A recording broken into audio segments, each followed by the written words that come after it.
Tyres have quietly decided championships, dynasties and disasters in Formula One. Yet most fans only know one name, Pirelli.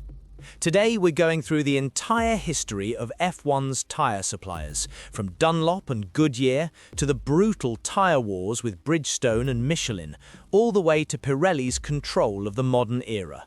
And in the end, we'll look at why F1 chose a single supplier, how that changed racing, and what it means for the future. Before we dive into the timeline, it's important to understand why tyres are such a big deal in Formula One. They're the only part of the car that actually touches the track. Grip, braking, cornering, tyre wear, strategy, everything flows through 4 contact patches not much bigger than a postcard. Throughout F1 history, having the right tyre at the right time from the right supplier has turned solid cars into champions and fast cars into disappointments. When the World Championship started in 1950, F1 had multiple tyre suppliers: Pirelli, Dunlop, Englebert, Firestone, and soon Avon and Continental. Pirelli dominated the early 1950s, largely thanks to its partnerships with Alfa Romeo, Ferrari, and Maserati, the Italian powerhouses of that era. The picture changed in 1954, when stronger competition arrived. Continental supplied the all-conquering Mercedes of Fangio, while Dunlop grew with the rise of British teams like Cooper and Van Wall. But at the turn of the 1960s, several brands pulled out, leaving Dunlop as the only supplier for about 3 years. In 1964, American giant Goodyear entered F1 to challenge Dunlop. It took its first win in 1965, but really took off from 1966, helped by its partnership with Brabham.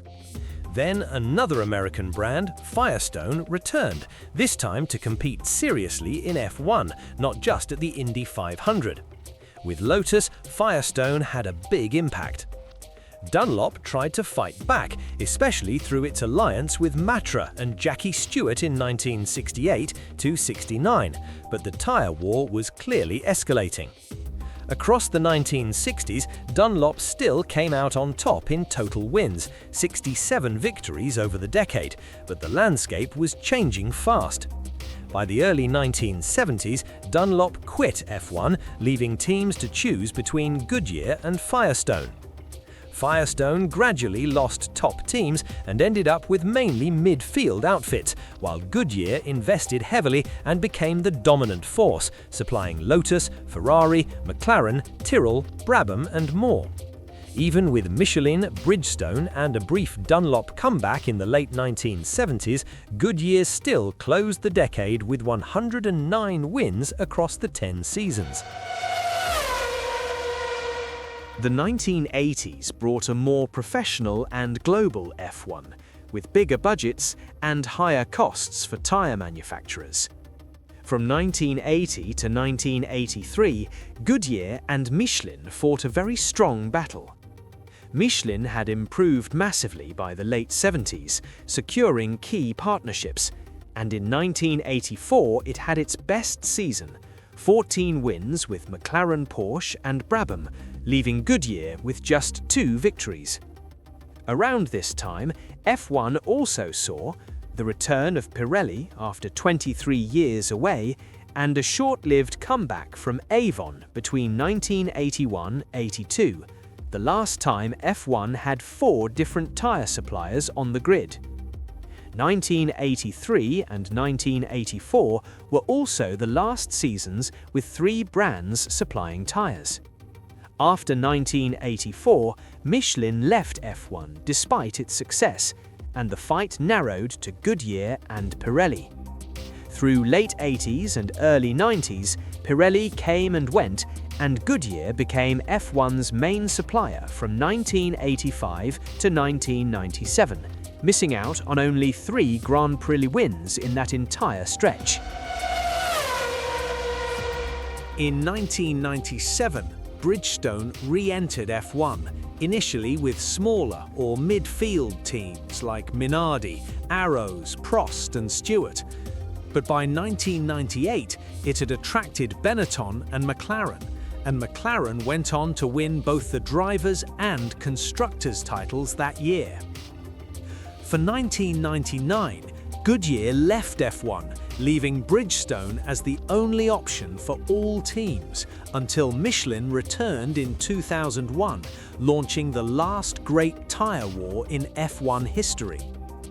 From 2001 to 2006, Bridgestone and Michelin fought an extremely intense battle, with Bridgestone often on top thanks to its partnership with Ferrari, the dominant team of the early 2000s. In 2005, a radical rule change banned tyre changes during the race, except in safety-related situations.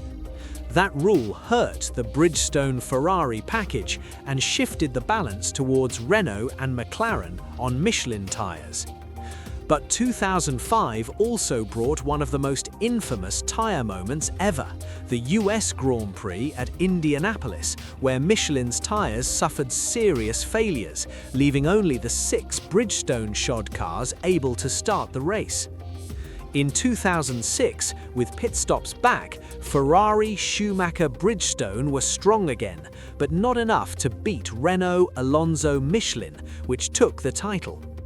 At the end of 2006, Michelin withdrew from F1, and Bridgestone once again became the sole supplier, marking the end of the tyre war era.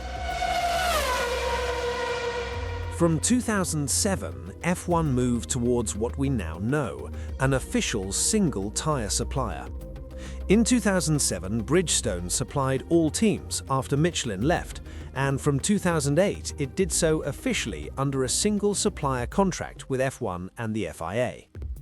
F1, the FIA and the teams saw several advantages: lower costs without an all-out development war, a closer commercial partnership with a single brand, and reduced fears of one top team being favoured by a specific supplier.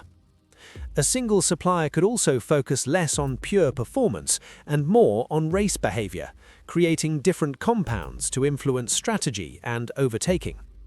Bridgestone, for example, created a range of compounds, selecting 2 per race based on circuit characteristics, a model F1 still uses today. However, in late 2009, Bridgestone announced it would leave F1 after 2010. F1 then opened a tender for a new single official supplier, which Pirelli won, starting from 2011. One key condition, F1 asked for tyres that would degrade more, encouraging multiple pit stops and more variation in strategy. This led to a long, sometimes controversial relationship. Many drivers have criticised Pirelli for tyres that don't allow flat-out driving and require constant management. Still, Pirelli has remained F1's sole supplier since 2011, renewing its deal in multi-year cycles. For the 2021 to 2024 period, Pirelli even faced competition from Hankook, but kept the contract. And for the latest tender covering 2025 to 2027, Pirelli again faced competition, this time notably from Bridgestone, which showed interest in returning.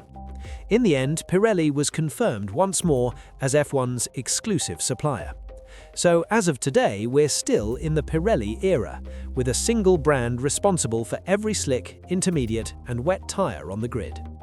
Across more than 70 years, F1 has gone from open tyre competition with brands like Pirelli, Dunlop, Goodyear, Firestone, Michelin, Bridgestone, to a controlled single supplier era. Tyre wars gave us innovation, huge performance swings and political drama, but also cost, inequality and some dangerous weekends. The single supplier model, led today by Pirelli, gives F1 cost control and predictable structures, but at the price of real competition between brands. So, I want to hear from you. Would you rather see tyre wars return, Goodyear, Michelin, Bridgestone versus Pirelli, or is a single supplier the right solution for modern F1? Let me know in the comments, and don't forget to subscribe to Apex Racing Desk for more deep dive F1 history like this.